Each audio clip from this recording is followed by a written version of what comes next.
प्रतापगढ़ जनपद के मांधाता कोतवाली के अंतर्गत हैंसी परजी चौराहे पर सरेआम युवक को दौड़ाकर गोली मारने वाले तीनों आरोपी अभियुक्त को मांधाता पुलिस ने गिरफ्तार कर लिया है। प्रतापगढ़ पुलिस अधीक्षक सतपाल अंतिल के निर्देशन में मांधाता कोतवाली पुलिस टीम को मिली बड़ी सफलता। थाना अध्यक्ष पुष्पराज सिंह, एसआई भृगुनाथ मिश्रा, एसआई ब्रह्मदेव यादव की हमराह टीम ने मांधाता थाना क्षेत्र के ग्राम सभा धनीपुर पहलवान बीरबाबा थान गजेहड़ी पुलिया के पास अभियोग के वांछित अपराधियों को गिरफ्तार किया। गिरफ्तार अभियुक्त महफूज उर्फ भिंडी पुत्र इफ्तिखार निवासी मिश्रपुर के पास से पुलिस ने एक अवैध देसी तमंचा 12 बोर व एक जिंदा कारतूस 12 बोर एक खोखा बरामद किया। मोहम्मद साहेब अली पुत्र नईम निवासी ग्राम सिउरा थाना मांधाता जनपद प्रतापगढ़ को एक देसी अवैध तमंचा 315 बोर 3 जिंदा कारतूस 315 बोर के साथ गिरफ्तार किया। वहीं इस घटना में गाड़ी चला रहे अभियुक्त इजहार उर्फ केचुल पुत्र मुनीर निवासी ग्राम सभा मनेहू थाना जटवारा जनपद प्रतापगढ़ को एक तमंचा 12 बोर एक जिंदा कारतूस 12 बोर एक मिस कारतूस 12 बोर तथा घटना में प्रयुक्त एक मोटरसाइकिल स्प्लेंडर जिसका नंबर यूपी 72 BU 9136 के साथ गिरफ्तार किया। मोटरसाइकिल को धारा 207 MB एक्ट में सीज किया गया। उक्त बरामदगी के आधार पर मुकदमा संख्या 96/2023 धारा 147, 148, 149, 302, 504, 506 भावाद में धारा 3, 25, 27 आर्म एक्ट की बढ़ोतरी की गई है। अभियुक्त को मांधाता कोतवाली की टीम की तरफ से जल्द ही न्यायालय के समक्ष प्रस्तुत किया जाएगा। नमस्कार दोस्तों, आप देख रहे हैं देवप्रभात समाचार। मैं इंजीनियर तिवारी इस वक्त मैं मौजूद हूं मांधाता कोतवाली में। प्रतापगढ़ जनपद के मांधाता कोतवाली अभी 2 दिन पहले हैंसी परजी चौराहे पर एक घटना हुई थी जिसमें एक युवक रोशन जमा को गोली मार दी जाती है और युवक की मृत्यु हो जाती है।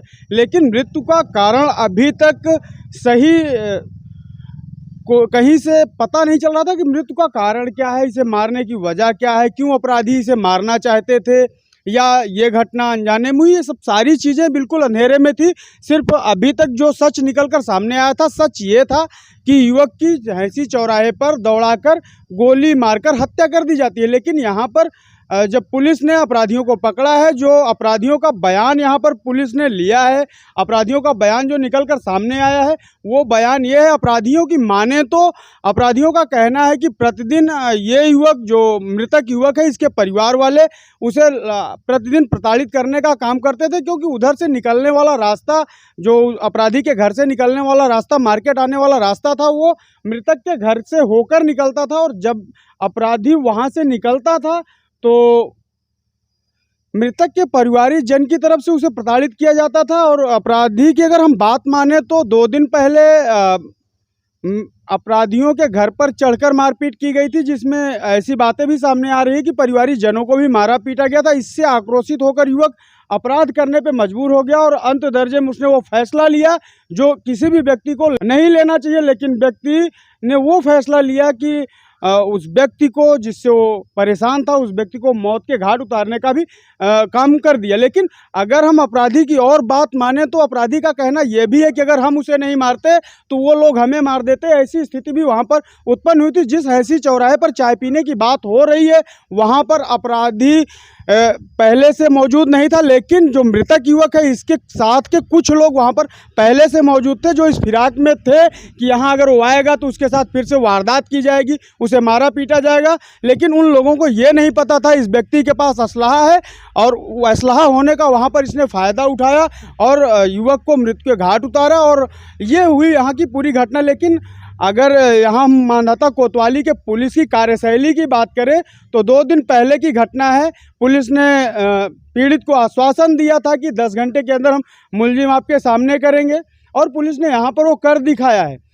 पुलिस ने सक्रियता बरतते हुए मुलजिमों को गिरफ्तार किया है और उनके साथ आप स्क्रीन पर देख सकते हैं ये तीनों असलहे जो आपको स्क्रीन पर दिख रहे हैं, ये असलहे घटने में प्रयुक्त हुए थे। और ये जो बाइक आपको साइड में खड़ी हुई दिख रही है, ये बाइक थी। इस बाइक को केचुल नाम का युवक चला रहा था और ये दोनों जो केचुल के बगल में बैठे हुए हैं, ये दोनों इस बाइक पर बैठे हुए थे। बाइक खड़ी होती है, तीनों उतरते हैं और जैसे ही कुछ कहा सुनी होती है वैसे ही असलाहा निकाल के ताबड़तोड़ फायरिंग करने का प्रयास करता है। अगर हम अपराधियों की माने तो अपराधियों का ये कहना है जान से मारने की हमारी नीयत नहीं थी, हम सिर्फ अपने बचाव में असलहे का इस्तेमाल करना चाहते थे। लेकिन खंभे से टकराकर जब युवक गिरा तो गोली उसके सीने में लगी और इसके कारण उसकी मृत्यु हो गई।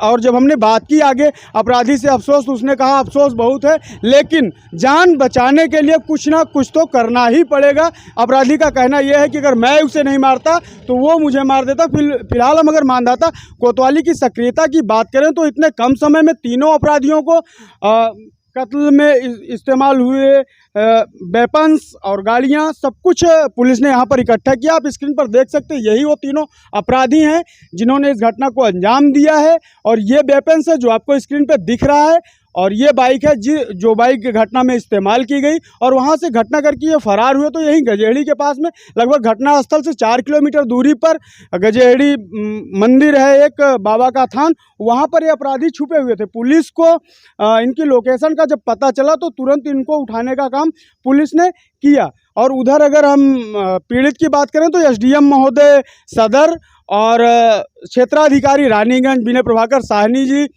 मौके पर पहुंचे थे और पीड़ित की मांगों को मानकर शव का अंतिम संस्कार करने की भी बात कही और शव का अंतिम संस्कार हो चुका है। फिलहाल यहाँ की जो स्थिति जो है असमंजसपूर्ण बनी हुई थी वो सामान्यतः यहाँ की स्थिति बन चुकी है। फिलहाल शांति का माहौल यहाँ मानधाता कोतवाली के द्वारा व्याप्त कर दिया गया है।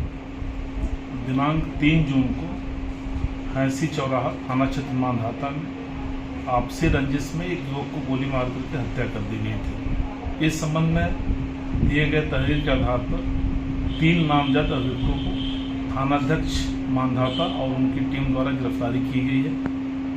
अभियुक्तों के पास से घटना में प्रयुक्त असलहा और मोटरसाइकिल बरामद हुई है। तीनों अभियुक्तों के पास से अवैध तमंचे बरामद हुए, कारतूस भी बरामद हुआ है। इन अभियुक्तों को आज माननीय न्यायालय के समक्ष प्रस्तुत किया जा रहा है। युवक की हत्या हुई थी, मौके पे आए थे। आपको एक जो है उन्होंने मांग पत्र दिया है। उस मांग पत्र में छोटे छोटे 3 बच्चे हैं, आप लोगों के साथ में शासन प्रशासन के लोग थे। क्या आश्वासन दिया है और क्या कौन सा मांग पत्र दिया है उन लोगों ने? उन्होंने मांग पत्र दिया है, उसमें जो कि कह रहे हैं कि आवास नहीं है तो आवास की मांग की गई है और जो आरोपी हैं उनके विरुद्ध कार्रवाई जिससे घटनाएं दोबारा न हो सके, ये उनकी मांगे हैं। 10 लाख रुपए की मांग की गई है। तो हमने मांग पत्र ले लिया है, इसको सक्षम स्तर पर पहुंचाया जाएगा और उनकी मांगों पर विचार किया जाएगा।